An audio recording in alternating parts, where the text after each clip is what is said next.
연예가 정보 사관학교 연예가 하이스쿨.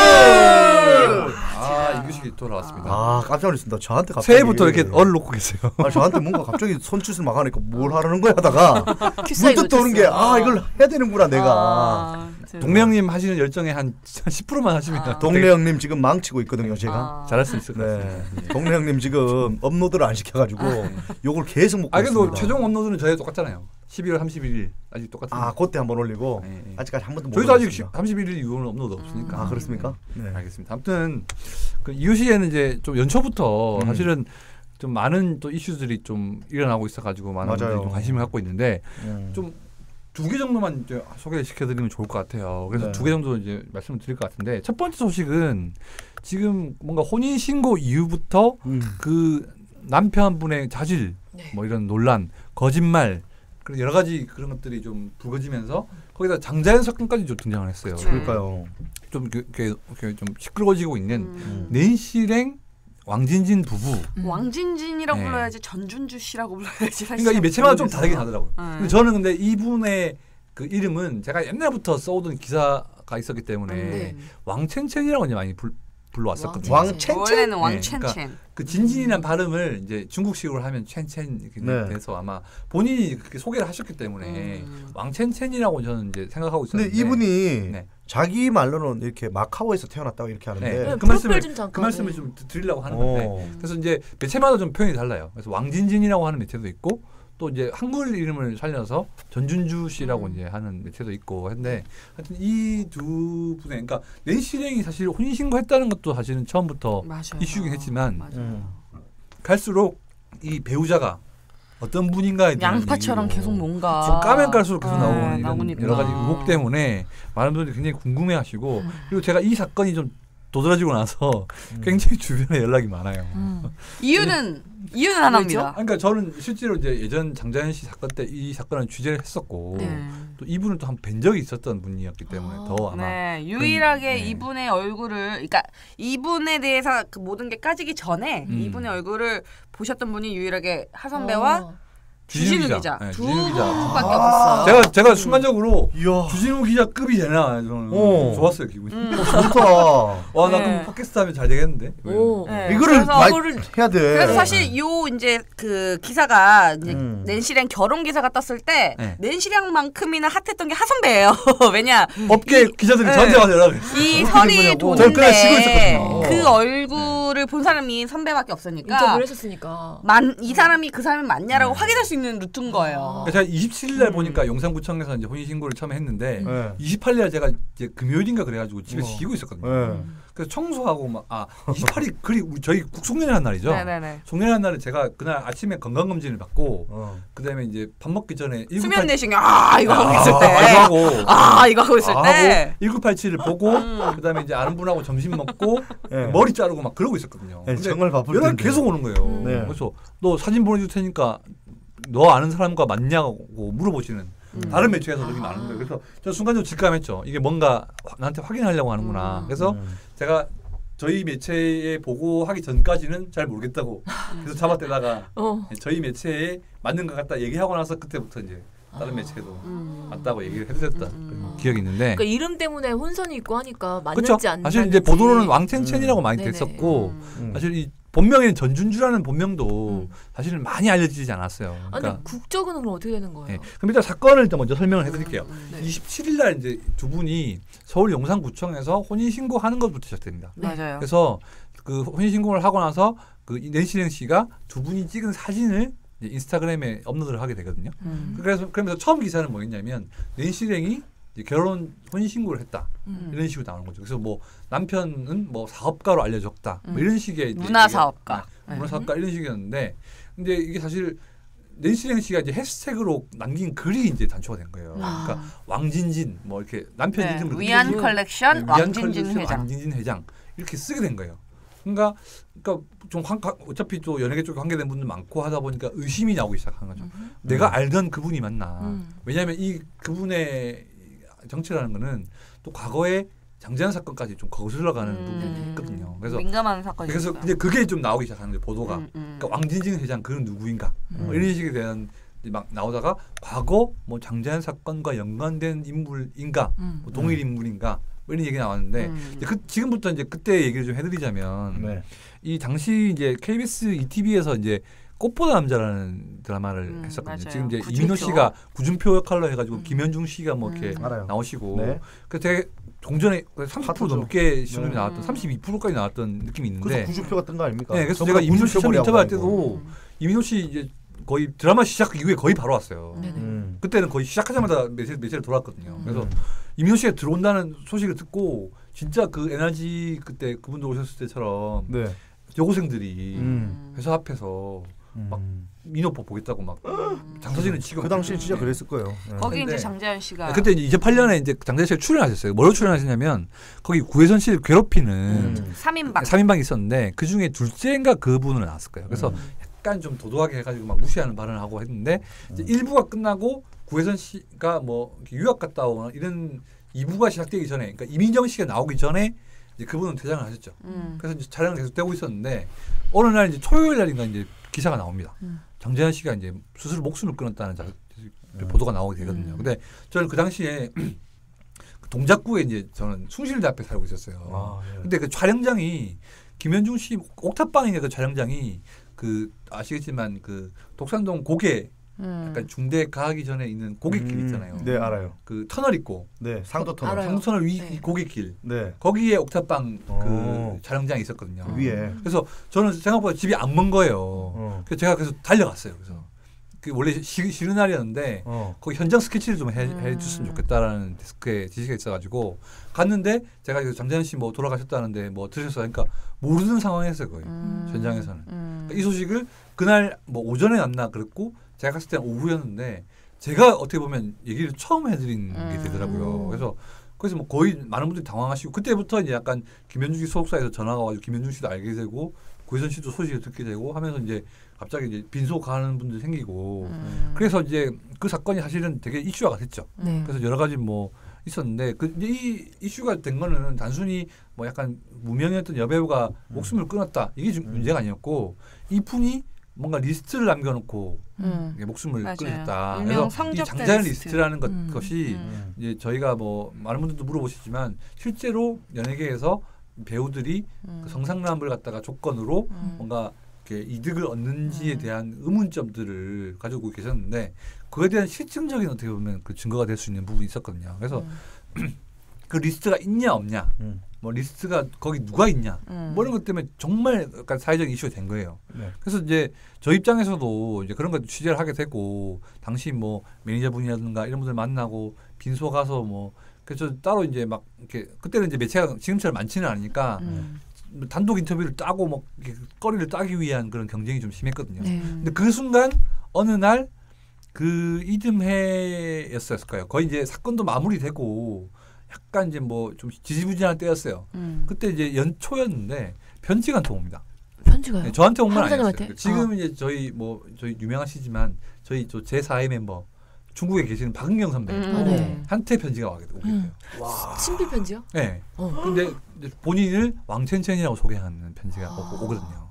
그래서 이제 뭐 옥중에서 이제 편지를 보내는 이유는 다름이 아니라 자연이는 내가 너무 동생처럼 아끼고 사랑하던 동생이었다. 근데 갑자기 이렇게 막 죽게 되고 이 친구가 나한테 여러 가지 남겨준 게 많은데 이걸 진실 밝혀야겠다는 생각이 들었다는 식의 얘기를 하는 거예요. 그래서 되게 막 그러니까 리스트는 없었어요. 첫 편지에는. 그래서 내가 누구고 그때 나왔어요. 마카오 뭐 이렇게 그런 얘기가 나왔었고 그다음에 전시 성을 가진 그런 회장님의 6번째 뭐 이렇게 처의 뭐 아들이다 그런 얘기 있었고 아들이다. 그래서 뭐 그런 얘기 있었고 뭐 저는 뭐 이렇게 하다 뭐 자기 소개하는 내용이 대부분이었어요. 근데 좀 내용도 너무 신빙성이 없고 그리고 그 편지 겉봉에도 너무 막 그림을 많이 그리시고 그러니까 흰 편지 이렇게 교도소 편지 보면 흰 편지 그냥 규격봉투라고 하죠. 규격봉투가 있잖아요. 그게 이제 교도소에서 왔다 갔다 하려면 이제 규격봉투를 써야 되니까. 근데 거기에 막 포도 그림을 그리시고 약간 그 하얀 종이가 싫었나 보다. 하얀 종이에다가 그러니까 아트를 하신 거네요. 나뭇잎 잎사귀를 그리시고 막 그러시더라고요. 그래서 이게 좀 범상치 않다 이분은. 그래서 너무 근데 얘기가 좀 허무맹랑하니까 저희는 말았어요. 처음에는 그냥 받고 말았는데 또 편지 또 옵니다. 한 일주 정도 있다가 그때는 좀 구체적인 이제 사람 이름은 안 나오지만 이런 방식으로 성상납을 강요당했다는 정황이 나오게 되거든요. 네. 그래서 이제 저희끼리는 내부적으로 회의를 했죠. 이걸 어떻게 할 것인가. 근데 결국 데스크는 이제 결정을 하시게 되죠. 보도를 하자. 그래서 저희가 이제 아마 2009년 초반에 며칠째인지 제가 기억이 정확히 안 나는데 장자연 리스트 있다. 가지고 이제 옥중 뭐 이렇게 지인 편지로 이제 우리가 입수해서 그 내용을 좀 보도하게 됐는데 뭐 이런 식으로 이제 보도가 나온 거예요. 네. 당연히 이제 어떻게 보면 꺼져가고 있던 그런 장자연 세상이 사건의 진실에 뒤집혔죠. 대한 그런 논란이 점화되게 되는 거죠. 그래서 진짜 실제로 그 당시 사건을 수사하던 분당경찰서 형사과장님이 형사들 대동하고 와가지고 그 편지를 좀 증거물로 좀 채택해 가겠다까지 저희를 설득하고 막 그랬던 적이 있었거든요. 그래서 결국에는 저희는 이제 수사에 협조한다. 어차피 저희는 이제 다 찍어놓고 그 편지에는 이런 내용이 있고 구체적으로 몇 월 며칠 날 이런 형식으로 상납을 강요받았다는 정황이 있다.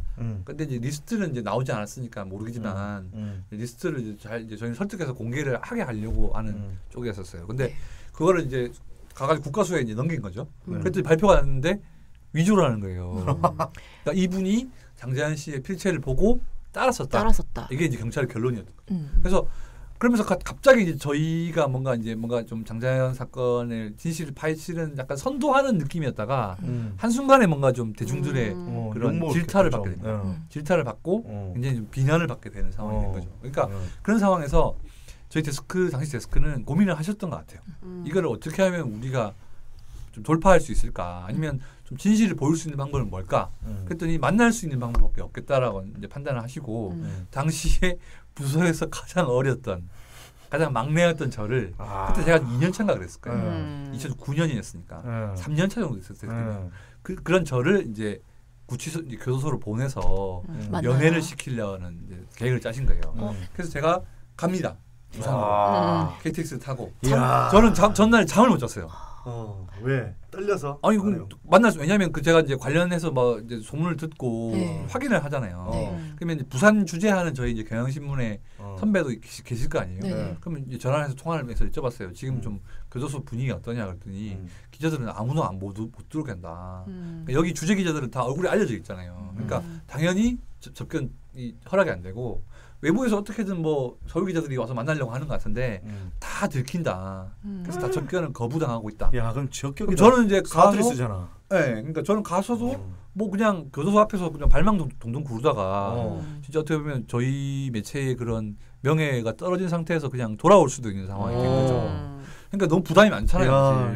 그래서 진짜 그만둘까도 생각했어요. 회사를 너무 부담이 많으니까. 아니 그 모든 뭔가 저희 매체의 그런 기대나 야 이거 완전 택시 운전사 같은 느낌이에요. 희망이 그 감옥을 들어가기 위한 저한테 몰려 있는 것 같으니까 너무 부담이 되는 거예요. 그래서 어떻게 됐대? 그래서 다음 날 이제 아침 일찍 정말 그러니까 하루 종일 기다릴 수도 있겠다 생각해가지고 아침 일찍 첫 차가 타고 갔어요. 깜깜할 때 나와가지고 타고 갔어요. 내려가는데도 보통 이제 저는 집에서 많이 내려가니까 잠도 오고 막 그러잖아요. 잠이 하나도 안 오는 거예요. 내려서 이제 택시를 타고 이제 부산 교도소 갑시다 해가지고 앞에 섰어요. 근데 전 나름대로 이제 작전을 짭니다. 어떻게 하면 좋을까? 자기를 누구라고 소개할 것인가? 그러니까 그렇죠. 누구라고 접견 신청서를 쓰잖아요. 그쵸. 그러면 뭐 직업란도 친구, 뭐 지인, 뭐 일 수도 있고 이제 관계를 쓰는 많이 있어요. 그러니까 그런 것도 있고 또 이제 예를 들어서 그걸 받고 이제 교도관이나 이런 분들이 왜 오셨어요? 이렇게 물어보면 뭐라고 얘기할 것인가? 만나기는 만나야겠다는 생각이 들더라고요. 그래서 저 나름대로 준비를 했어요. 어떻게 했냐면 최대한 기자처럼 보이면 안 되겠다 그런 생각이 들어가지고 교복 입고 갔나? 그냥 일반적으로 분장 저희가 이제 아시겠지만 옷을 뭐 다워 기자 그렇지만 좀 편하게 입잖아요. 캐주얼로. 근데 이 정도면 되면 안 되겠다 싶은 생각이 드는 거예요. 정작 대학생 같이 보이면 또 더 안 되겠고 그래서 집에 있는 옷 중에서 가장 버릴 만한 옷들을 좀 꾀죄죄하고 좀 안 것들 있잖아요. 정말? 의외인데요?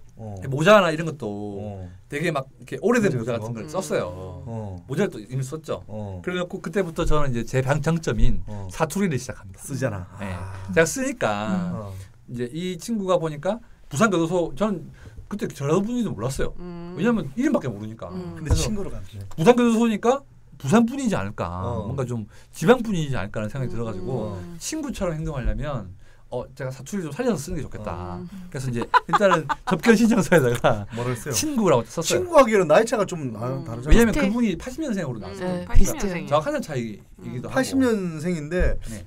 실제로 원래 나이를 알고 계셨어요? 원래 이제 그 여기서는 71년생으로 나오고 고정 나이는 80년생으로 돼 있었기 때문에 본인은 또 80년생으로 소개했어요. 그때. 그래서 저는 나이 차이가 별로 안 나니까 친구처럼 보이면 되겠다 싶어가지고 그 이제 모자를 쓰고 가방도 좀 오래된 걸 메고 약간 노숙자 같이 보이기도 하고 제가 그러니까 스스로. 더 수상스러울 것 같아요. 네, 그래서 이게 통할까 이런 생각이 들었는데 그래서 그러시더라고요. 뭐 이렇게 어떻게 됐습니까? 그러니까 제가 이제 그때부터 연기를 친구인데 얘 할린데이에 네. 최대한 뭔가 좀 이 분과 약간 친구처럼 무섭다. 이렇게 전라도 친구라 했는데 그러니까 전라도 분인지 몰랐어. 영하다 이거. 전라도 분인지 모르고 그냥 부산 교도소에 가 있으니까 부산 분이지 않을까 싶어가지고 친구인데 그러니까 이상하게 보시는 거예요. 이상하게 보시. 그래서 제가 그때 뭘 했냐면 너무 의심을 받으니까 순간적으로 기자면은 기자처럼 안 보이게 하는 행동이 뭐가 있을까? 그러니까 한순간의 행동으로 이 사람들의 의심을 풀어주는 방법이 뭐가 있을까? 바보짓 했나? 네, 바보짓을 해야겠다. 힘을 냈나? 네. 그래서 순간적으로 접견을 하다가 코를 팝니다. 실제로 리얼로.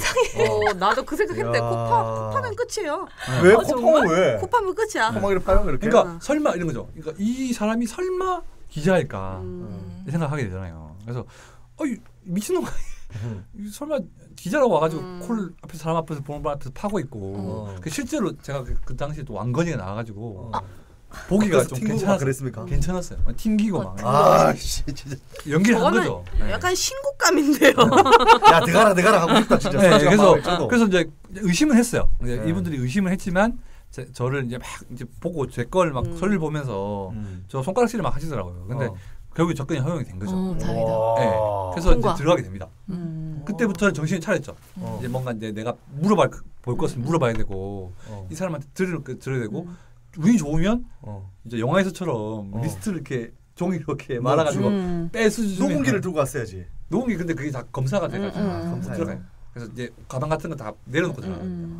그 전까지 한 번도 교도소에 면회 가본 적 없었던 없죠. 거예요? 처음 가보신 거예요? 처음 가본. 약간 궁금한 게 여기서 궁금해서는데 그 분은 무슨 제목으로 들어가 있던 거예요? 근데 그 당시에는 어떤 거였냐면 제가 이후에 취재를 해보니까 죄명이 되게 많았어요. 그러니까 뭐 절도도 있었고요, 사기도 있었고요.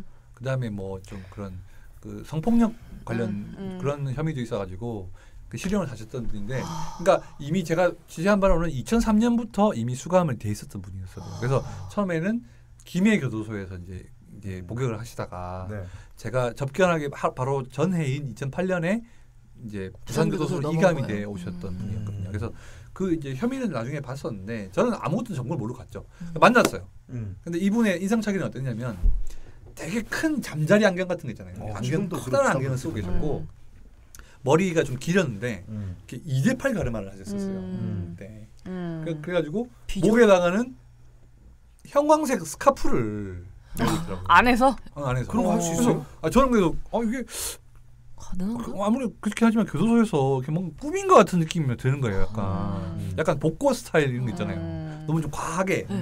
그래서 이런 게 꾸미는 게 이게 가능한가? 접견할 때만 가능한가? 아니면 재소자분들이 이렇게 지내시나? 이런 의심이 들 정도로 그러니까 좀 과하게 꾸미 들어오셨는데 이분도 좀 눈치가 없었던 게 그냥 친구처럼 대하거나 그랬으면 좀 말하기 편하잖아요. 편하게 시작했거나 뭐 왔냐? 이러면 뭐 그래 잘 지냈냐? 하면 되는데 오셨어요. 들어오자마자 기자님이시죠? 오마야. 첫 마디가 그랬어요. 근데 그때 느껴지는 게 강한 전라도 사투리가 느껴져요. 기자님이시죠? 이렇게 하는 게 약간 그 전라도 특유의 억양이 있잖아요. 그래서 전라도 분이신가 생각한 거예요. 근데 본인이 막 저는 죄가 없고요. 뭐 제가 갖고 있는 리스트 진짜 맞고요. 이러면서 막 제가 원하시면 지금 드릴 수 있습니다. 이러면서 막 종이를 갖고 왔어요? 갖고 왔어. 그거를 이렇게 플라스틱 이렇게 마주 보는 데다가 짠 하고 딱 붙이시는 거예요. 그 제가 염치불구하고 정말 눈을 제가 30 몇 년을 모았던 시력을 다 넣어가지고 봤거든요. 봤어요 이렇게? 근데 글씨가 하나도 안 보이는 거예요. 왜 너무 글씨가 흘려 쓰고 막 어려워가지고 필체가 너무 난해하니까 PD 이런 거밖에 모르겠더라고요. 영어는 좀 이렇게 쓰기가 쉽은데 맞아. 니을을 막 여러 번 쓰시거든요. 그게 하나도 못 알아보겠네. 그런데 그 순간 교도관분들이 눈치를 챈 거죠. 그러니까 이 기자다. 그리고 접견을 하고 왔고 허가 되지 않은 접견이기 때문에 끌어내죠. 나가시려고 하는 거예요. 그러면서 막 계속 얘기하시는 거예요. 다 맞다고. 그러니까 필요하면 막 증거 대고 증인 될 테니까 나를 도와달라. 경향신문 뭐 열심히 보고 있다 이런 얘기를 막 하시면서 그러니까 그분도 약간 전라도 분이니까 약간 경향신문을 좋아하시는 건가 싶긴 했는데 결국 그렇게 해서 접견이 끝납니다. 끝나고 저도 원래는 뭐 한 10분에서 15분 할 수 있는데 5분도 채 못했던 것 같아요. 강렬하다. 흥분을 하고 진짜 강렬하다. 너무 큰 소리를 내고 그리고 뭐 이렇게 본인 주장이 맞다는 얘기를 거기서 하셨던 것 같고 제가 원했던 거는 어떻게 보면 리스트에 존재하든지 뭐 이런 거였는데 그것도 보여주신다고 보여줬는데 제가 알아보기 너무 힘들 정도로 그러니까 이름 하나 정도 외웠으면 그걸 실마리로 좀 취재를 했을 텐데 하나도 솔직히 말하면 하나도 모르겠더라고요. 그 있잖아 PD 다 줘서 하면 되잖아. PD만 봤대요. PD. 조 PD부터 해보면 되잖아. 그러니까 죄송합니다. 저희 안 웃기잖아요. 이러실 거예요. 그래서 이렇게 찍었구나. 그래서 네. 지나가가지고 결국에는 접견이 끝나고 이제 어떻게 뭐 제가 그 뚫었다는 소문이 났더라고요. 그러니까 뚫고도 갔다. 많은 매체들이 실패했는데 심지어는 이제 경향신문 부산 주재하는 선배도 접견을 못했는데 어린 기자 하나가 와가지고 무슨 짓을 했는지 모르겠지만 코 하나 팠을 뿐인데 네, 그러니까 비하인드는 코 하나 팠을 뿐인데 코 안 풀고 가가 다 파. 네, 그런 과정을 거쳐서 돼가지고 그래서 결국에는 이제 이게 이제 결국에는 무혐의 판단이 내서 그분은 형량만 더 높아지고요. 그다음에 2011년에 다시 한 번 더 SBS에 다시 같은 편지를 보냅니다. 그것이 알고 싶다 팀에. 네, 그래서 SBS 다시 좀 취재를 해요. 네. 그런데 또 다시 이제 문건을 이제 확인해가지고 이제 국가수에 또 넘겼는데 또 위조 판정이 납니다. 두 번을 그랬어요. 장자연 씨 편지는 있는 거예요, 그럼 없는 거예요? 그래서 장자연 씨 편지는 있다고는 알려져 있는데 이게 이제 뭐 불태워졌다는 식으로 알려져 있고 그 문구도 뭐 되게 희미하게 없는데 이 전준주 씨의 주장에 따르면은 평소에 많이 본인한테 그 얘기를 해왔고 그런 구체적인 얘기를 많이 했기 때문에 자기는 많이 듣던 이름들이 많다. 그리고 뭐 편지를 보내온 것도 있고 실제 이름을 얘기해 준 것도 있고 이래가지고 그걸 자기가 모았대요. 그래서 SBS 때는 어떻게 했냐면 300통 가까이 가까운 편지를 받았다는. 근데 초반에 하 기자님 그 경향신문 쪽에 보냈을 때는 그런 이야기라든지 문건에 대해서 300건 정도의 그 양이라든지 그 정도는 아니었어요 처음에는. 그러니까 후에 이분이 또 2년 거잖아요. 동안 더 양이 불었더라고요. 그러니까. 그 문건의 양이. 그래서 근데 어쨌든 그것도 위조 판정이 나가지고 이분은 그래서 결국에는 복역을 더 합니다. 21년부터. 그래서 2013년 정도에 출소하신 걸로 제가 알고 있거든요. 근데 저는 그래서 사실 그때 이후로 뭐 저희 그 보도 이후로 뭐 약간 좀 보도 지침 뭐 어겼다 뭐 이런 식으로 좀 징계도 받고 내부적으로는 좀 마냥 즐거운 추억이 있던 그런 보도는 아니었어요. 그쵸. 그리고 장자연 건도 사실 아시겠지만 모든 이게 궁금증만 남기고 그냥 다 묻혀버렸거든요. 그래서 이제 그런 것도 있고 어떻게 보면 제가 전준주 씨에 대해서 좀 쉽게 생각할 수 곱게 생각할 수 없는 부분이 이분은 어떻게 보면 그 장자연 씨가 얘기했을지도 모르고 안 했을지도 모르겠지만 어쨌든 증거가 확실하지 않은 걸 놓고 장자연 씨가 30명 가까운 그런 인사들에게 그럼요. 접대를 한 인물로 낙인을 찍게 만들었거든요. 그러니까 이게 사실이든 아니든 간에 지금 밝혀진 거로는 지금 없지만 그분이 어떻게 보면 사자의 명예훼손을 한 거는 분명한 부분이 있거든요. 만약에 본인이 그게 증거를 대고 얘기한다면 이게 이제 증거로서 해가지고 뭐 명예를 살리는 그런 좋은 일일 수 있겠지만 위조된 증거를 가지고 주장만 한다는 거는 오히려 그 사자의 명예훼손을 할 수 있는 부분이 분명히 있거든요. 그분하고 장자연 씨하고의 관계는 있는 건 맞습니까? 그래서 이제 얼마 전에 같이 찍은 사진이라도 있어야 되는 거 아니에요? 30일 날 다시 기자회견을 열었습니다. 네, 지난해 12월 30일. 지난해 30일이죠. 그래서 어쨌든 이게 운명적인지 모르겠어요. 제가 그날 당번이었거든요. 아이고. 제가 그날 전날 진짜 지인분들하고 카페에서 음악 들으면서 즐겁게 파티를 하고 있는데 저희 부장한테 전화가지고 너 당첨 이렇게 말씀하셨어요. 알고 봤더니 그게 전준주 씨랑 낸시 토요일날 토요일이라서 아 뭔가 운명적이다 이거는 약간 그런 느낌 받으면서 갔거든요. 근데 그 자리에서 뭐라고 했냐면 장자연과 나는 10대 때 만난 적이 있다. 근데 본인 고향은 전라남도 강진이에요. 근데 장자연 씨 고향은 전북 정읍이거든요. 근데 10대 때 만났다는 주장을 하고 있고 그럼부터 쭉 친하게 지내왔다. 근데 제가 알기로는 2003년부터 이 수감 생활을 했던 분이기 때문에 그 이후부터 만난다는 건 알리바이가 생기지 않아요. 그분도 이걸 알고 있어요. 그러니까 이 꽃보다 남자 방송이 2008년이기 때문에 그 전에 5년 전 이전에 만난 사이가 돼야 되는 거죠. 그렇지. 그러니까 막 예를 들어서 뭐 2007년에 만났어요. 이렇게 하면 이 사람은 명백하게 거짓말을 하는 거기 때문에 이 사람도 나름 이제 좀 이렇게 머리 회전이 되는 분인지는 모르겠지만 아무튼 그래서 2003년 이전인 10대 때 만났다는 사이다라고 얘기를 그거밖에 안 했어요. 사실 아는 사이에 대해서는. 그래가지고 또다시 편지를 또 꺼냈습니다. 그날. 그래가지고 2009년, 2011년 전 두 번 이렇게 모든 매체들이 당하는 걸 봤잖아요. 네. 전 실제로 또 2009년 때는 또 어떻게 보면 좀 선의의 피해자이기도 했고 그런 상황이었는데 또 검은색의 편지를 꺼내서 그 이제 교도소에 있을 때 딴방에다가 이렇게 감춰달라는 걸 부탁하면서까지 시켰던 문건이 또 있다는 거예요. 저는 근데 취재하는 기자 입장을 떠나서 네. 그 순간만큼은 좀 화가 났습니다. 왜요? 이분의 이 거짓말이나 이런 것들이 패턴이 정말 똑같구나라는 느낌이 좀 개인적으로 들었던 게 사실 취재를 하면서는 이 취재원이나 이 사안에 대해서는 단정을 하면 안 돼요. 사실은.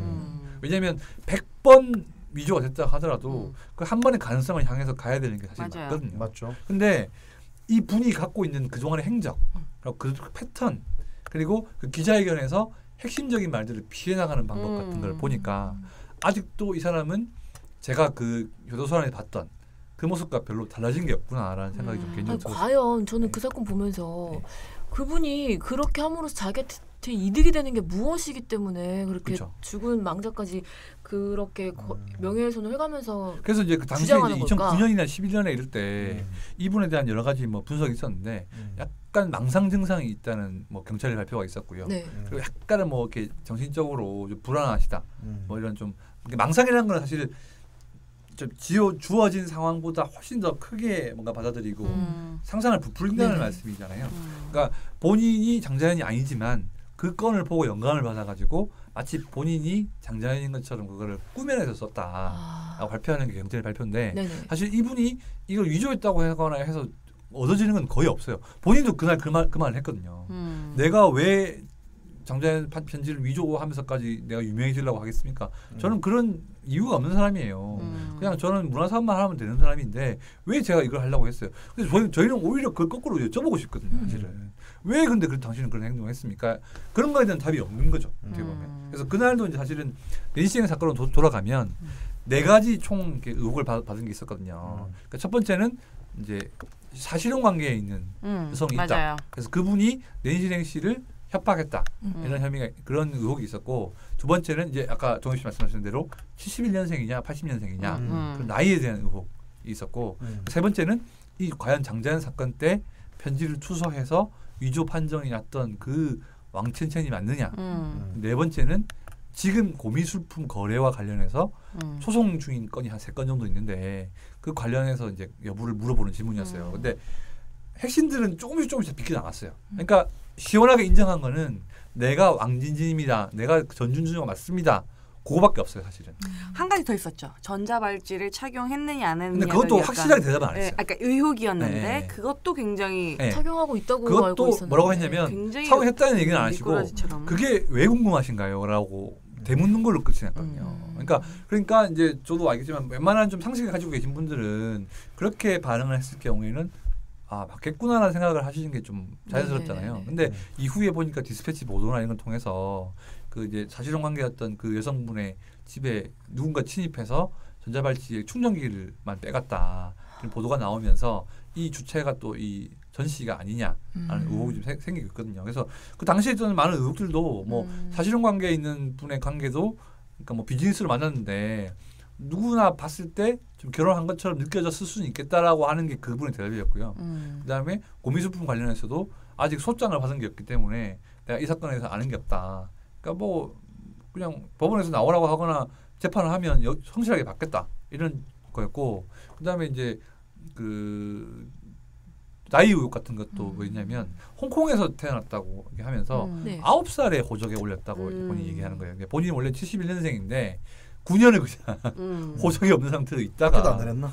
모르겠어요. 그러니까 초등학교를 17살에 들어간 거죠, 그럼. 그러니까 80년대에 이제 뭐 출생 신고를 한 것처럼 얘기하는데 근데 이거를 뭐 증명할 만한 서류나 이런 건 없어요. 사실은 이제 많은 분들이 취재를 해가지고 했지만 그분이 아직 해외에 갔다는 증빙을 할 수 있는 자료가 하나도 없고요. 그다음에 뭐 본 적도 뭐 홍콩이나 마카오가 아닌 전남 강진으로 지금 돼 있고. 그럼 그 왕 회장의 6번째 처에 그것도 지금 뭐 그 측에서도 지금 부인하는 상황이. 위안그룹인가 그는요? 위안그룹도 지금 이제 많은 분들이 위안입니까? 위한 컬렉션. 명함에 있는 위한. 그 사무실 한국 사무실로 가니까 거기 원래 사우나 자리였어. 사우나답네요. 예, 그런 얘기가 있고 그래서 그러니까 이분이 말씀하시는 게 다 좀 그런 게 있는 거예요. 그래서 저는 그런 걸 예전에 느낀 것도 있는데 그 두 번째 이제 2011년에 문건 나와가지고 이제 SBS에서 시끄러웠을 때 왕진진 씨가 이제 경찰에 가서 조사할 때 이렇게 얘기했대요. 원본이 어디였냐? 원본 지금 뭐 있다고 지금 편지 SBS에 보내지 않았냐? 그러니까 원본을 박영 기자가 갖고 있다. 라고 얘기한 거예요. 근데 박영 선배는 아무것도 없거든요.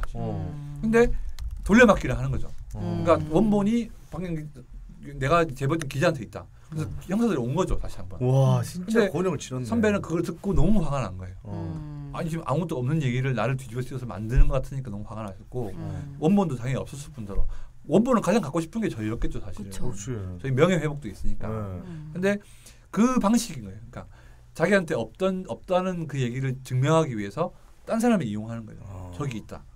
그러면 저기서 없다고 하면 또 딴 데 있다. 이렇게 돌아가면서 이제 본인을 변호하는 이런 스타일들이 사실은 그날 말 돌리는 그 약간 그 느낌을 받고 저는 이분이 독일 인물이 맞구나라는 생각을 그때 하게 된 거예요. 근데 낸시랭 씨는 본인이 이렇게 결혼을 혼인신고를 하고 인스타그램에 이렇게 올릴 정도로 이렇게 파급 효과가 있을지 몰랐던 거잖아요. 그러니까 전혀 그분에 대해서 정체를 몰랐던 게 아닐까 싶은 생각이 들어요. 그래서 많은 분들이 이제 처음에 이제 보도가 나고 나서 이제 걱정하셨던 분들이 낸시랭 씨랑 이제 좀 불쌍하게 생각하시는 분들 좀 많았어요. 그러니까 좀 남자분을 좀 잘 알아보지 못하고 만나신 거 아니냐는 이제 걱정들을 많이 하시는데 낸시랭 씨도 그걸 아셨던 모양이더라고요. 그래서 저는 원래부터 예전에 만났다가 다시 좀 잠깐 떨어져 있다가 다시 이제 최근에 2달 전에 만나가지고 급격하게 사랑이 커졌는데 그 관련 상황을 다 알고 있다. 어렸을 때부터. 그러니까 뭐 낳아주신 어머니와 길러주신 어머니가 따로 있고 뭐 좀 해외 생활도 했었고 이런 얘기를 다 나한테 했다. 그동안에 뭐 어떤 일들이 겪었고 좀 어려운 상황을 겪었다는 걸 알고 있다. 그거 다 알고 있으면서 결혼하는 거라고 얘기를 하시는 거예요. 그러니까 사실 이제 뭐 기자하고 취재 영역이긴 하지만 어쨌든 뭐 형을 살고 나오신 분들이라고 하더라도 행복 추구권이라는 게 이제 그날 전윤주 씨가 많이 말씀하셨거든요. 나한테 행복 추구권이 있는데 왜 이걸 범죄자는 결혼도 하면 안 되냐? 그건 아니죠. 할 수 있죠. 맞죠. 뭐 형을 살고 나오셨고 형을 살고 있더라도 어쨌든 결혼하는 건 본인의 의지고 배우자의 그런 의지이기 때문에 상관없지만 저희가 보는 문제점은 그거죠.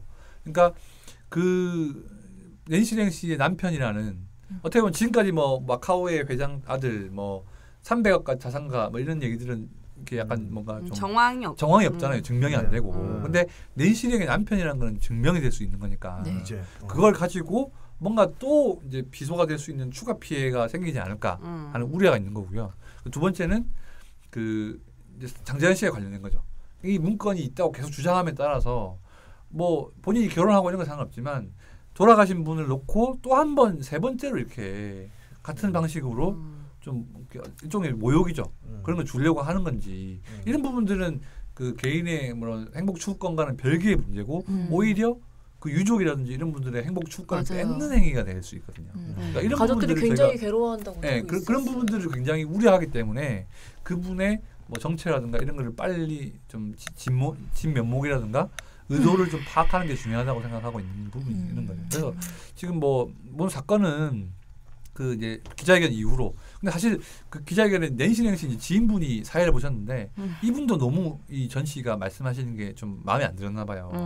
그래서 좀 사실만을 말씀해 주세요. 그래서 낸시랭은 팩트만 얘기해. 네, 팩트만 얘기해 주세요. 그렇게 얘기 안 하니까 지금 기자분들이 화가 나신 거 아닙니까? 그러니까 거기 당시에 김대국장이나 아니면 일요신문의 신민석 선배 이런 분들이 좀 화가 많이 나셔가지고 질문하셨거든요. 그래서 김대국장께서는 또 장재현 씨하고 좀 친했기 때문에 그래서 형법 308조 아느냐고 사자에 대한 명예훼손 때문에 당신이 실형산다고 이렇게 막 기자회견에서 기자가 오히려 그 나오신 분한테 이렇게 막 약간 타박을 하는 그런 상황이 있었거든요. 그러니까 그 정도로 하여튼 좀 기자회견 분위기가 약간 엉망이긴 했어요. 그래서 이제 심지어 사회자분도 낸시가 이걸 너무 다 믿는 게 좀 문제인 것 같다. 이런 식으로 좀 걱정을 하기도 하는데 일단 두 분은 뭐 사랑한다고 좋다고 하니까 지금 이 시점에서는 당연히 존중해 주는 게 맞지만 이 왕진진 회장 이 분의 행동으로 인해서 피해를 보는 분이 있다면 이건 분명히 짚고 넘어가야 되는 부분이기 때문에 뭘 위한 근데 그 기자회견이었습니까? 그때는 이제 그거였죠. 그러니까 제가 말씀드린 그 4가지 의혹 이걸 설명하는 기자예요. 그게 제 말은 그것 때문에 했는데 밝혀진 게 하나도 없잖아요. 분명히 나온 거는 왕진진이랑 그거밖에 없어요. 내가 그 왕진진이 맞다. 근데 지금 뭐 사실론도 그렇고 고미술품 그것도 그렇고 나이도 그렇고 전자발찌 전자발찌도 시원하게 말씀해 주신 건 하나 없고 왜 그분이 말씀하신 그 논리는 행복 추구권이 있다 나한테는. 그래서 내가 사랑하는 사람 만나서 살 권리가 있고 근데 너무 언론들이 나서서 뭐 나의 어려웠던 과거까지 다 얘기를 하려고 하니 그런 부분에서 얘기를 해주고 싶은데 라고 시작했는데 어떻게 보면 시원하게 얘기해 준 건 하나도 사실 없는 상황인 거죠. 그러니까 이 패턴을 저는 알고 있었어요 옛날부터. 그러니까 말씀은 많고 되게 잘하세요. 근데 핵심은 없어요 사실. 그러니까 우리가 듣고 싶어하는 대답이 있잖아요. 네. 그러니까 저희가 이 질문에 답을 하시라고요. 근데 계속 다른 얘기를 하시다가 그 혼외자도 맞는지 안 맞는지도 모르는 거예요. 그러니까 이제 두 분의 주장에 따르면은 이 지금 그 사실은 그러니까 혼외자 그것도 사실은 증명이 된 게 없고요. 사실혼 관계 그것도 nen시령 씨가 말씀하시기로는 오히려 그 여성분한테 법적인 남편이 있고 30대 자녀가 둘이나 있다. 그러니까 법적인 남편도 있는데 왜 우리 남편하고 살려고 하겠냐. 근데 실질적으로 근데 그분이 nen시령 씨한테 우리 남편을 뺏지 말라고 협박을 받으셨다고 하는 거예요. 그러니까 이 관계 같은 것도 사실은 개인 사긴 하지만 근데 이걸 놓고 사업적인 면으로 이용을 할 때는 그러니까 뭐 좀 이렇게 그 돈을 빌린다거나 이런 거 할 때 뭐 nen시령 씨 남편이다 아니면 사업가다 다 TV 나오는 거 보지 않았냐 이런 식으로 이제 논리를 쓰실 경우는 또 실제로 어떤 또 취재에 따르면 그분이 그 위안 컬렉션이라는 문화 사업 가라고 얘기를 하시면서 올해에 팝 아트전을 개최할 것이니 1조 원 정도의 투자를 해달라고 주변 사람들한테 말을 했다라고 하더라고요. 근데 nen시령 씨가 팝 아티스트잖아요. 그렇죠. 그래서 이런 것들이 좀 많이 우려가 된다. 오히려 이 사건이 좀 불거져서 선의의 피해를 당하시는 분들이 안 생겼으면 좋겠네요. 실제로 지금 뭐 소송이 된 건이 3건 정도가 있고요. 그러니까 뭐 하나는 또 뭐 돈을 빌린 거 있고 하나는 또 중고차를 쓰겠다고 가져갔다가 그냥 돈을 받고 그냥 혼자 처분을 해버리셔가지고 그런 건이 있는데 이런 부분들은 뭐 재판을 통해서 밝혀지겠지만 일단은 이분의 그러니까 사실은 참 대중적으로 많이 궁금할 수밖에 없는 분이긴 해요. 되게 특이하고 사연도 그렇지만 그분의 행동이라든가 말씀도 그렇고 되게 그 좀 가십으로 얘기하기가 굉장히 좋은 그런 소재를 갖고 있는 그런 또 커플이기 때문에 이 두 분의 행복 여부를 떠나서 앞으로 계속 쏠리는 관심은 계속 될 것 같고 저도 사실은 좀 약간 운명적이라고 생각해요. 사실은 이 이름이 저한테 다시 돌아온 것도 제가 잠깐 얘기를 뭐 재밌게는 해드렸지만 이 왕진진 회장과의 이런 일들은 어떻게 보면 제가 기자 생활하면서 계속 뭔가 좀 갖고 가야 되는 의문이 되지 않을까. 그래서 저도 누구보다 제가 그 진실을 좀 알고 싶고 관련 뭐 좀 풀 수 있는 방법이 있다면 많은 방법을 좀 동원해보고 싶은 그런 생각이 좀 있습니다. 뭐 여기까지 말씀해드릴 수 있을 것 같아요. 네네. 참. 머리 아프네요. 머리 아프러. 되게 복잡해요. 그러니까 이게 사실 옛날 얘기까지 다 해야 되는 상황이기 때문에 굉장히 좀 그 아마 기자분들 중에서도 약간 2010년대 이후에 좀 입사하시거나 이런 분들 같은 경우에는 금방 이게 안 잡히는 부분이 좀 있을 수 있어요. 왜냐하면 그냥 단순히 그냥 약간 여러 혐의가 걸려 있는 사업가 정도로만 생각하실 수 있기 때문에. 맞아요. 너 왜 이렇게 시끄러운가라는 의문이 계속 있었는데 하 기자님 말씀 들어보니까 어떤 사람인지 더 구체적으로 알 수 있을 것 같고 사건이 딱 일목요연하게 보이는 것 같아요. 맥락이 딱 잡히네요. 그럼 장자연 씨는 유서 같은 거 이런 건 없었나요 그러면? 근데 뭐 그게 이제 있었다고는 전해지긴 하는데 그게 이제 불탔다는 것 때문에 증거 능력이 좀 없다 이런 좀 판단을 받고 있어서 이게 이제 KBS가 당시에 입수를 했다 이런 보도가 있었는데 너무 많이 타서 누가 태웠어요 그거는? 근데 모르죠. 근데 그 있는 사실 문건에 있는 사람은 있었어요. 근데 그게 이제 외부적으로 유출은 안 됐지만 이제 여러 가지 인물이 있었는데 이런 분들이 대부분 무혐의 처분을 받았죠. 지금도 사실은 그게 인터넷 치면 나오니까 그 리스트라든지 뭐 좀 유명한 이름들은 좀 검색하시면 바로 지금이라도 찾을 수 있는 이름이 있어요. 인터넷으로 접했는데 과연 그분들이 혐의가 있는지 없는지 잘 모르겠네요. 알겠습니다. 일단 이 사건은 계속 업데이트 되면은 제가 너무 또 보니까 시간을 많이 써서 말씀드려가지고 두 번째 소식을 간단하게 좀 전해드리는 것 같은데 화유기 관련 소식이에요. 네 맞습니다. 시끄러워요. 지난해부터 약간 좀 연결된 이 소식. 이것도 되게 좀 스토리가 좀 긴 부분인데 간단한 좀 개요를 좀 이정 기자가 소개를 해주시면. 사실 화유기 이 방송 첫 회부터 정확히 말하면 2회부터죠. 2회부터 각종 잡음에 좀 휩싸여서 약간 되게 많이 삐그덕거렸는데 가장 큰 타격이었던 것은 23일 새벽에 있었던 촬영장 스태프 추락 사고를 쉬쉬하고 첫 방송을 강행했다라는 제작진의 그 뒷얘기가 나오면서 시민들 대중들의 좀 공분을 산 거거든요. 이제 먼저 주어진 거는 방송 사고 때문이죠. 네, 사실 이해분이 갑자기 방송 중간에 처음에 화요일기가 이제 좀 도마 위에 올랐던 건 이 방송 사고. 24일. 네, 방송 사고도 사실은 이제 보면 그냥 필름이 씹힌다거나 음성이 안 나오는 요런 정도의 방송 사고가 아니라 역대급이었죠. 네, CG가 아예 처리가 안 돼서 그 와이어가 보였고, 그렇죠. 와이어가 다 보였고, 뭐 액자가 딱 요런 크로마키 크로마키 그냥 보이고 그 액자가 갑자기 확 떨어져야 돼서 그러니까 놀라는 상황이었는데 그 액자에 이제 낚싯줄 걸린 게 다 보이고 뭐 이런 유였어요. 근데 사실 이 뒤에 일어날 일을 상상을 하면 사실 이건 굉장히 좀 뭐 세 발의 피해가 같았던 그런 사고였죠. 있을 줄 꿈에도 몰랐던 얘기니까. 그래서 이제 이 방송 사고가 있고서 방송 사고 있고서 사실 또 제작진이 좀 우왕좌왕했던 게 바로 사과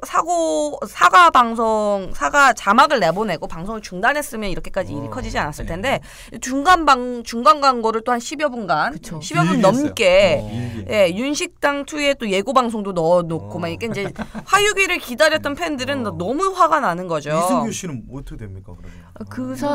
그럼 어떻게 돼요? 계속 출연하시겠죠. 촬영해야죠. 네. 근데 이제 그 이후에 다시 이제 어느 정도 그 방송이 되다가 갑자기 딱 꺼지면서 죄송합니다. 뭐 저희 다시 방송 사고로 다시 재편성해서 보내드리겠습니다. 하고서 방송이 중단됐고 그 주에 다시 한번 2화가 완성이 돼서 재방송이 됐어요. 그리고서는 3회 때, 3, 4회 때도 또 이런 뭐 사고가 일어나지 않겠느냐라고 예측을 했는데 제작진도 이를 우려해서 갑작스럽게 그 다음 날인가요? 4회에 방송을 일주일 연기하겠다. 사상 초유의 사태죠. 시청자들을 약간 장려하는 것도 아니고. 그렇죠. 약속이었죠. 그렇죠. 그거는 시청자 약속 떠나서 광고주하고 약속이 다거든요. 난리 났을 겁니다 아마 광고주도. 근데 이거는 이제 사실 방송 전에 제작 단계부터 어느 정도 현장에 대한 얘기들을 좀 듣거든요. 저도 이제 관련 관계자들 만나면 가끔 이제 화요일기 굉장히 그 기대작이었고 또 홍자매와 홍자매와 또 차승원 씨 최고의 사랑을 최고의 사랑을 히트작으로 만들었던 PD와 홍자매 작가와 차승원의 다시 만남이다. 굉장히 기대가 많아서 거기다가 이승기의 군대 첫 복귀작. 그렇죠. 그래서 관계자들을 만나면 그 작품부터 물어봤는데 언제부턴가 들려오는 얘기가 글쎄 현장이 참 그래요. 현장 분위기가 좀 그래요. 뭐 이런 얘기들이 들리더라고요. 그래서 너무 궁금해서 자세하게 물어봤더니 이제 감독님이 워낙 좀 이 어떤 완벽주의 욕심이 강한 건지 이 옛날 분이세요. 좀 옛날 분이라서 옛날 그 현장지휘 하시는 분들이 야 너 이렇게 하시는 분들이 많았잖아요. 참고로 하시는 작품들 보면 유하트, 선릉여왕 그런 것도 있었고 최고의 사랑. 네 맞아요. 유히트. 그래서 이제 그렇게 현장이 좀 되게 좀 빡세게 돌아갔던 현장이었는데도 불구하고 분량은 나오지 않았다고 하더라고요. 워낙 완벽주의가 강하셔서. 그래서 이제 불만이 조금 많이 쌓였었대요. 현장 스태프 사이에서. 그래서 이제 이 방송사가 나오고 한간의 루머로는 이게 사실은 실수가 아니라 뭐 의도적인 보이콧이었다. 그런 얘기가 있을 정도로 현장이 안 좋았다고 하더라고요. 근데 이 이후에 화요기가 정말로 크게 좀 미움을 사게 된 이유는 아까 이정 기자 말씀하셨던 거죠. 이 첫 방송이 23일이었는데요. 그날 새벽에 이 촬영장에서 이제 스태프가 샹들리에를 설치하다가 떨어지는 추락 사고가 발생을 합니다. 네네. 3미터를 피했대요. 네. 그래서 이제 아파트 뭐 2층 그 정도. 네, 그래서 그 당시 이제 그 보도한 매체에 따르면 이제 바로 이제 응급실에 실려갔지만 이제 사실 의식조차 지금 차리지 못한 상태로 실려갔고 자칫하다간 하반신 마비까지 올 수 있다는 좀 심각한 상황이었다고 해요. 판정 받지 않았나요? 아직은 이제 지금 일반 병실로 치료 중이시긴 하죠. 네, 옮기셔서 치료 중이셔서 뭐라고 딱 이렇게 진단을 내리기는 어렵지만 그때 굉장히 중요한 위중한 상태였는데 이제 이런 사고가 발생했을 때 물론 이거를 이제 공론화해서 발표할 필요는 없지만 어쨌든 제작진 한 가족의 입장으로서는 이런 사고가 발생했을 때는 첫 방송을 부랴부랴 내보내는 거에 급급한 게 아니라 피해자 가족들을 먼저 좀 돌아보고 피해자를 돌아보는 게 좀 도리인데 아무래도 좀 이제 방송 그 준비도 안 된 상태에서 나가려고 하니까 이쪽에 더 신경을 썼던 거죠. 그래서 결국 이 사건이 한 매체의 이제 보도에 의해서 이제 알려지게 되고요. 이게 사실 근데 또 CJ가 1년 전에 있었죠. 이 드라마 혼술남녀 저희가 한번 다뤘죠. 네, 이한비 PD도 사망 사고. 네. 그래서 1년이 채 안 된 시점에서 이런 어떤 현장 스태프들을 좀 가혹하게 부리고 이런 걸로 인해서 사고가 발생했는데 또 한몫했다라는 것 때문에 이제 여론이 굉장히 안 좋아졌고요. 또 안 좋았던 게 그 스태프 분이 소도구 담당이었고 전문 그 조명기구를 다루시는 분도 아니었고 근데 본인이 올라가서 했는데 이제 책임을 떠넘기기 식으로 근데 이게 시키지도 않은데 가서 했다. 책을 보면 되게 좀 지금 드라마 현장에 좀 병폐를 볼 수 있는 게 병폐라고 하기에는 너무나 일반화되어 있는 부분이 있어요. 그러니까 이 채널은 TVN이죠. 그러니까 방송하는 방송사는 CJ ENM 방송사인데 제작은 JS 피처스에서 맞아요. 그러니까 방송사에서 제작을 위탁을 한 거죠. 제작사에다가. 근데 이 제작사는 또 어떻게 되냐면 그 미술 부분을 MBC 아트한테 외주를 준 거죠. 그러니까 외주사가 또 외주를 준 거죠. 그렇죠. 그 중에서 또 천장 시공 관련해서는 약간 또 그 업체가 또 있어요. 그 쪼개기 외주를 준 거죠. 그러니까 외주사가 외주를 또 주고 그 이제 천장 부분, 뭐 벽 부분, 뭐 이런 부분을 다 나눠서 외주를 주다 보니까 나중에는 그냥 담당 업체 직원이 한 명 아니면 2명 정도 되는. 그러니까 책임을 전가하기 굉장히 쉬운 시스템인 거죠. 네. 그래서 이 사건이 이제 조금 파문이 커지고 이제 조사도 많이 이제 들어가야 하기 때문에 이제 전국 언론 노조와 고용노동부 에서 이제 나와서 이제 실태 조사를 현장 조사를 들어가고요.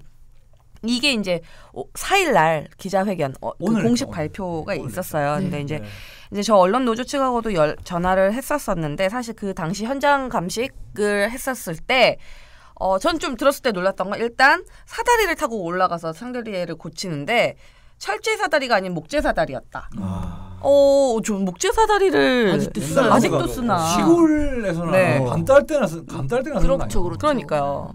그래서 이 목재 사다리를 사용을 했고 그다음에 그 천장에 굉장히 위험 요소들 그리고 바닥에 전선들도 하나도 정리 안 돼 어떤 위험 요소들이 굉장히 많았다. 그래서 이것에 대해서 그 목재 사다리를 사용하지 말고 철제 사다리를 사용할 것을 그 명령을 했고 이런 위험 요소에 관련해서 천장 시공을 하지 말아라는 요구를 그 명령을 내렸대요. 근데 이제 이게 약간 와전이 돼서 촬영 중단 사태 이렇게 밝혀지긴 했는데 이 관계자들한테 얘기를 들어보니까 그렇게 이제 감식이 끝나고서도 촬영을 계속 강행을 하긴 했다고 하더라고요. 네, 그래서 이 부분에 대해서도 이제 그 언론 노조 측한테 여쭤봤거든요. 그래서 어떤 JS 픽처스라던가 CJ 쪽에 어떤 그 답신이 왔느냐, 어떤 그런 그 구체적인 해결 방안이라던가 재발 방지 방책에 대해서 좀 뭔가 내놓은 게 있느냐라고 했더니 재발 방지에 힘쓰겠다라는 말 외에는 돌아온 답신은 아직 없다라고 말씀을 하시더라고요. 그러니까 어떻게 보면 이 중대성을 모르는 것 같아요. 약간 인재예요. 이것도 마찬가지로. 인재죠. 박홍균 PD가 근데 이게 아까도 얘기했다시피 까다롭게 되게 악명 높은 PD라고 이렇게 얘기가 됐는데 이분이 처음에 입봉작으로 MBC의 늑대라는 그 방송을 이제 개화 늑대의 시간. 늑대라는 작품이 있었어요. 에릭스 그냥 이게 왜냐하면 입봉작인데. 근데 무슨 말씀하시는지는 제가 알 것 같은데. 맞죠. 이걸 말씀하시면은 확인되지 않은 부분이 있을 수도 있거든요. 그렇습니까? 제가 보니까 이정 씨가 역대 그런 걸 얘기하실 것 같은데. 맞아요. 그거 좀 온라인에 돌고 있는 부분이 있는데 이거는 확인이 돼야 되는. 여기 지금 중요한 게 경향신문과의 인터뷰에도 있어요. 그러니까 뭐 사실은 뭐 그런 게 있어요. 그러니까 늑대에서는 지금 그 이제 차량 사고가 나가지고 에릭 씨가 부상을 입었다 이런 건데 사실 이런 부분은 전부 다 감독의 탓으로 하기에는 좀 애매한 부분이 있거든요. 좀 고질적인 한국 드라마 제작 환경의 문제인 거예요. 저는 근데 궁금한 게 이 뭐 같이 하는 주연들 막 30시간 내내 막 했다 이런 얘기도 있고 뭐 30일 내내 잠도 안 자고 촬영했다는데 이 PD님은 그러면 같이 안 주무시는 거예요? PD님은 더 못 주무시는 거 사실 더 편집을 해야 되니까. 그렇죠. 그리고 사실 이 화육이라는 드라마 자체가 CG가 굉장히 많이 들어가는 부분이 있고 그런 CG라는 게 되게 기간이라든지 시간이 되게 오래 들어가는데 뭐 촬영을 시작한 거는 훨씬 전부터 해서 2달 반 전부터 시작했어요. 10월 초부터 시작했어요. 네. 해서 그걸 좀 어느 정도 방송 분량을 확보한 다음에 나가야 되는 약간 좀 생방송처럼 막 제작돼 있으니까 이런 사고가 일어날 수밖에 없는 거 아니냐. 급하게 이제 약간 그거를 이제 뭐 배우 쪽 그 관계자들은 이제 감독님의 욕심이 커서라고 약간 그렇게 설명을 하고요. 또 이제 그런 제작진 쪽에서는 뭔가 이제 좀 더 내실을 기하기 위해라고 설명을 하는데 어쨌든 간에 중요한 건 거의 뭐 2달 반 말씀하신 것처럼 2달 반 전부터 들어갔으면 그 어느 정도 분량도 확보하고 이랬어야 되는데 그랬으면 이런 또 사고까지 일어나게 무리하게 강행하지는 않았겠죠. 근데 이런 점들이 좀 아쉽고 사실 전 더 아쉬운 건 CJ ENM의 대처법도 조금 많이 아쉬웠어요. 사실. 네. 나중에 하나도 없죠. 사실 혼술남녀 이후에 그 이후에 이제 CJ ENM에서 약간 뭐 본사 회의를 해서 여러 가지 방침을 내놨어요. 그러니까 뭐 스텝 처우 개선 관련해서 뭐 촬영 시간 준수라든지 아니면 뭐 그 CP님 전화번호를 공유해가지고 그 마지막에 업체들끼리 모두 다 한 라인을 구축해서 불만이 있으면 바로 CP님한테 전화할 수 있는 그런 환경을 만들자. 이런 5개 정도의 안을 만들어서 실천하겠다. 이 약속을 갖다가 벌려놓은 6개월밖에 안 됐습니다. 그런데 또 이런 일이 벌어졌어요. 어떻게 보면 더 심하죠. 어떻게 보면 이 그렇죠. 6개월 만에 그 혼술남녀의 경우에는 이게 뭐 현장에서 사고가 났다기보다는 그 과정에서 어려움을 겪었던 이제 중압감 때문에 좀 그런 선택을 하게 된 거였는데 이건 어떻게 보면 그 현장에서 사고가 났고 실질적으로 방송 사고라는 형태로 드러나게 된 거니까 더 심한 사례라고 봐야죠. 네. 이게 진짜 수면으로 드러나 있는 이거였던 거지. 다른 드라마라든지 다른 환경에서도 정말 이게 계속 반복되었다는 짐작이 가는 거예요. 이런 사건이 계속 했었겠다. 그래서 우리나라가 사실 뭐 드라마가 사실 그 이제 세계적으로 좀 명성을 얻고 있고 K 드라마라 그래가지고 한류 스타 좀 많이 인기가 많잖아요 세계적으로. 이런 부분들 중에서 그러니까 이 현장에 계신 분들 말씀은 그런 거예요. 그러니까 이만큼 좀 바쁜 일정 속에서 단련이 되었고 우리나라처럼 진짜 주말 드라마 50분짜리 이런 거를 말도 안 되는 2편씩 찍어내는 나라가 없거든요. 다들 깜짝 놀라더라고요. 이렇게 드라마가 많이 편성돼 있고 그러니까 한 채널에 드라마가 하루에 막 7, 8개씩 하는 나라가 없거든요. 그러니까 이런 게 가능했던 이유는 그만큼 현장에서 바쁜데 다 적응이 되고 한 사람이 여러 몫을 하는 그런 시스템이 좀 도움이 됐다라고 말씀하시는 분도 있는데 그거는 한쪽 면만 보시는 그런 부분이 있는 것 같고 나머지에서는 그렇게 뭐 외주 쪼개기 준다든가 아니면 그 밑에 스태프들의 처우가 열악해지고 갈수록 뭔가 인기 배우들의 개런티는 올라가지만 그에 비해서 스태프들은 뭐 미지급 사태라든가 제작사의 파산이라든가 이런 건 나아지지 않고 사실은 이제 한 1, 2년 전부터 이걸 타개하기 위해서 많은 돈을 들여서 사전 제작 드라마들이 만들어졌죠. 그래서 뭐 작품 중에 하나가 모히또라고 제가 또 출연을 했습니다. 웹드라마인가요? 아직 방송은 아직 안 된 걸로 알고 있습니다. 방송도 안 됐어요. 그래서 태양의 후예가 이제 인기가 얻으면서 많은 작품들이 좀 이렇게 사전 제작으로 방송이 되고 그래서 뭔가 우리나라 그런 좀 시스템도 약간 미국처럼 다 만들어 놓고 아니면 이렇게 대중으로 바뀌는 그러면 조금은 더 생방송 촬영보다는 좀 나으니까 시간이 뭐 약간 좀 발전하지 않나 했는데 이게 사실은 태양의 후예 외에는 나머지 작품들이 잘 되게 별로 없어요. 사임당도 그렇고 그다음에 그 이준기 씨 나왔던 그 보복의 심도 그렇고 그러니까 뭐 함부로 애틋하게 이런 작품들도 그렇고 다 그러는 바람에 그것도 있지만 또 중국이 또 최대 추천처였거든요. 거기서 자본을 많이 넣어가지고 좀 사전 제작이 나왔는데 사드 때문에 한한령 이후로 이제 투자가 없어지면서 뭔가 사전 제작을 할 수 있는 환경이 안 된 거예요. 그러니까 다시 어떻게 보면 제 느낌에는 옛날로 돌아간 거죠. 옛날 그렇게 생방송을 찍던 사례 돌아가면서 이제 좀 약간 봉합돼 있던 그러니까 해결이 아니죠. 약간 봉합돼 있던 그런 상처가 골마 터지는 그런 게 아닌가라는 개인적인 생각은 있습니다. 진짜 말만 하지 말고 이번 기회에 확실히 그 구조라든 틀을 좀 바꿔가지고 좀 시행될 수 있었으면 좋겠어요. 사실 이제 뭐 이다운 기자 영화 담당하시긴 하지만 영화 현장이 그나마 좀 편하고 뭐 민주적이긴 하다고 하지만 표준 계약서가 도입된 게 정말 몇 년 안 됐어요. 맞아요. 별로 몇 년 안 됐고 사실은 영화 현장 그러니까 현장의 처우가 개선돼야 된다는 목소리가 사실은 올해는 아쉽게도 좀 성추문 사건들이 자꾸 이렇게 나오면서 지난해죠.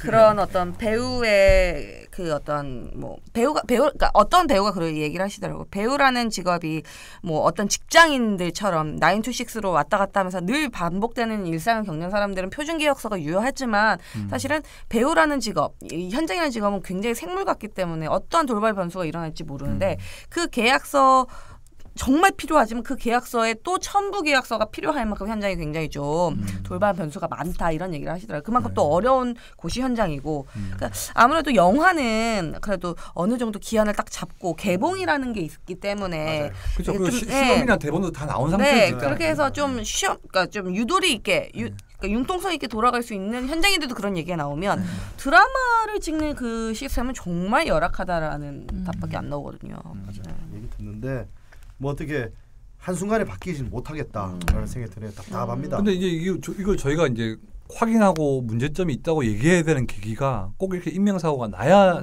얘기를 해야 되는 건지 이런 부분은 나도 뭐 바뀌는 게 없네요. 제가 느꼈을 때 사실 그렇죠. 네. 뭐 CJ EN의 상황을 국한에서 보면 바뀐 게 없죠. 사실 더 안 좋아진 거죠. 근데 이거를 이제 또 한쪽에서는 이제 한간에 또 쪽대본 이런 것들을 굉장히 좀 많이 질타를 하시는 경우도 있었어요. 왜냐면 그러니까 대본이 늦게 나오니까 생방이 될 수밖에 없고 그러니까 이런 인명사고가 나온다. 근데 이거에 관련해서도 어떤 작가분하고 인터뷰를 했었는데 이 사실은 이제 작가가 대본을 쓰면 아무래도 처음부터 반 정도까지는 나온다고 하더라고요.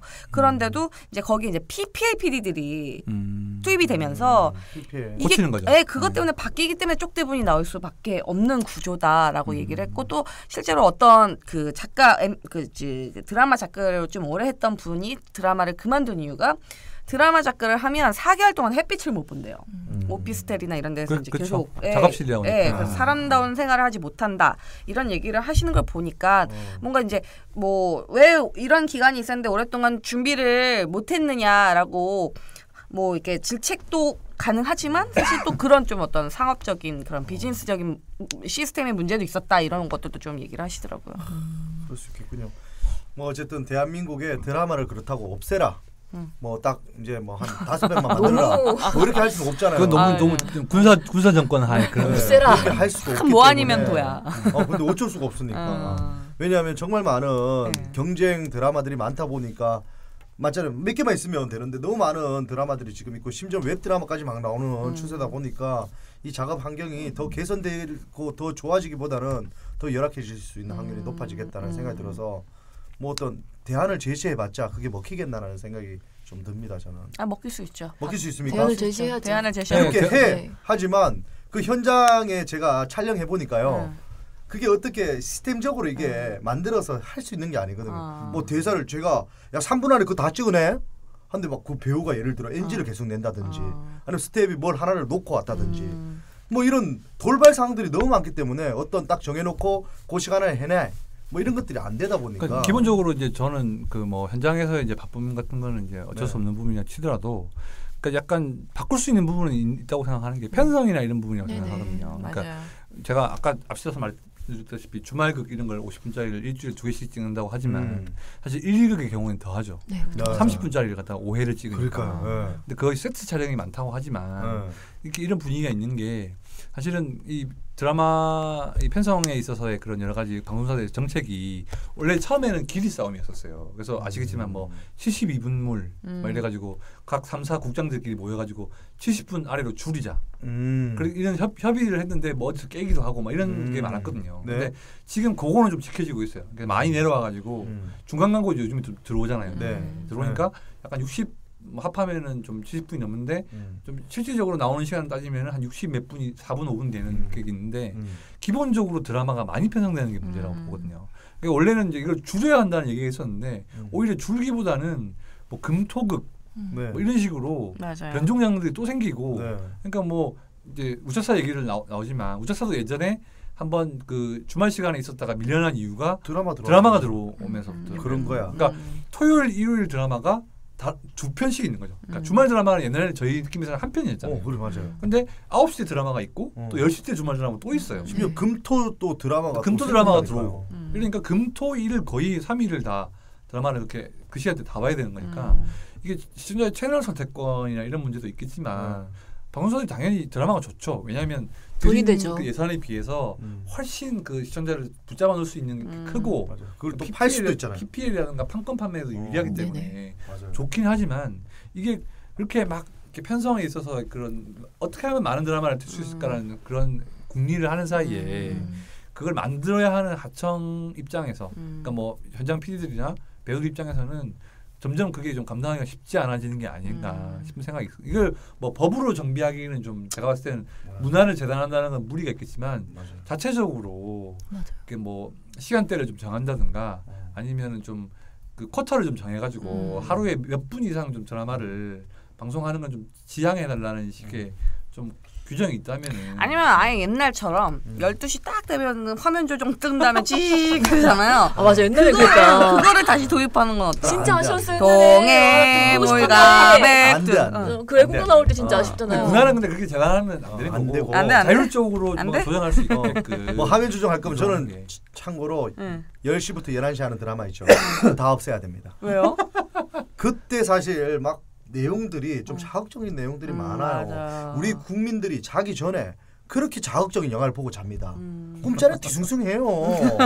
차라리 그 시간에 개그 프로, 우차사 같은 것을 다 틀어야 돼. 맨날 틀어야 돼. 웃고 잘 수 있게. 그래 대한민국이 옛날에 한바탕 웃음으로 유머 일거지 이거 다 8시, 9시 골든 프라임에 했었잖아요. 그 시간에 보고 웃고 자는 거야 청소년들이. 그 시간에 막 엄마가 아닌 사람 나와가지고 엄마니 아빠니 그래 코앞에 딸이 있는데 친딸 계속 찾고 있고 막 맨날 그런 걸 보여주니까 애들 정서상 교육상 너무 나빠. 근데 그것 때문에 또 다치는 사람들도 나오고 이러니까 진짜 미쳐버릴 것 같네 그거 보면서. 드라마 제이 오면 할 거야 안 할 거야? 무조건 합니다. 제가 제일 먼저 합니다. 언제든지 불러주십시오. 저희의 그 1시간 가까운 논의를 단숨에 뒤집는 정엽 씨 훌륭한. 어쩔 수가 없다. 깔끔한 대답이었어요. 3사 방송국에다가 심지어 요즘 종편까지 생겨가지고 드라마가 너무 많아. 맞죠. TVN에서 예능만 해도 되는데 또 드라마까지 그렇게 해주니. 드라마가 많은데 우리는 왜 놀고 있을까? 생각도 하면서. 그 말은 더 마음 아프다. 새해 첫 주제가 오늘은 두 개 다 좀 무겁고 해서 좀. 근데 제가 요즘 느끼는 건데 늘 연애 이슈는 늘 무거웠던 것 같아요. 근데 가벼운 즐거운 이슈는 사람들이 별로 안 관심을 듣지도 않죠. 무거운 이슈도 좋아하시더라고요. 네, 사실 뭐 좀 좋은 뭐 이준 씨랑 정소민 씨 커플 이런 거 그냥. 이런 거 가시볼 올해 안에 있으면 좋겠는데. 대영 씨 커플 한번 꼭 만나야 되잖아요. 저는 그리고 또 한편으로 우리 하 기자님 늘 저희하고 같이 있다 보니까 좀 어떻게 보면 너무 편하게만 생각했는데 야 그런 또 왕진진 그분을 취재하기 위해서 그렇게 한편의 영화 같았어요. 하시는 모습 제가 신업 쓰겠습니다. 한편의 장수 감독님 대기하시라고 그랬어요. 야 그래 그게 밝혀진 줄 알았더니 걔가 거짓이고 그 사람이 뭔가 거짓 얘기를 했고 막 이런 한편의 영화 같은 이야기를 오늘 듣고 났는데 하 기자님 다시 보게 되고 야 우리 하 기자님 뒤에서 응원을 해줘야 되겠다. 근데 저는 선배 얘기 들으면서 느낀 게 기자는 역시 연기를 좀 잘해야 된다. 근데 사실 이제 취재를 하면서 연기를 해야 할 때가 있습니까? 가끔 와요. 목소리 연기도 있고 저도 이제 저런 연기를 가끔 할 때가 있었어요. 예를 들면 굉장히 좀 민감한 사건에 그 사건 잠입 취재를 해야 하는 그런 상황에서는 저는 자주 이용했던 게 이제 선배는 약간 어수룩하게 보이는 거를 했다면 저는 약간 대학생 많이 이용했거든요. 어려 보이는 메모를 대학생 보이니까 일단 화장을 아예 안 하고 뭐 떡볶이 코트 같은 거를 입어요. 그리고 백팩을 딱 메고 변장한 거죠. 운동화를 신고 청바지 항상 접어 입어야 됩니다. 약간 어느 시대에서 온 대학생인지 모르겠네. 약간 장난아저씨 같아요. 근데 그게 굉장히 한 10년 사이에 있었던 대학생들의 좀 기본 패턴의 유행이기 때문에 이게 근데 잘 먹히더라고요. 잘 먹혀서 몇 번 이런 정황들을 잡아냈던 결과를 얻은 적도 있었어요. 다음에는 이다운 기자의 한번 장유 취재기도 한번 좋습니다. 저요. 우리 모두 열심히 살고 있네요. 정말. 네, 맞습니다. 이렇게 역사의 한 획을 그었던 분들과 같이 연애가 제가요? 아닙니까? 획을 긁었다고 하죠. 노유미 씨처럼. 저는 점을 찍겠습니다. 점 정도 찍었어요. 획을 긁었다. 어쨌든 대단하신 분들과 함께 할 수 있어서 저는 너무 행복이고 다음 주에는 더 좋은 내용으로 또 봐야 되겠다. 이런 얘기하면서 연애가 사관 정보학교 틀렸네. 사관 정보학교. 연애가 정보 사관학교. 저 꼴찌님 요것만이라도 좀 잘해주시면 안 돼요? 연애가 정보 사관학교. 연애가 하이스쿨. 여기서 마무리하도록 하겠습니다. 여러분들 다음 주에 뵙겠습니다. 안녕히 계세요. 땡동.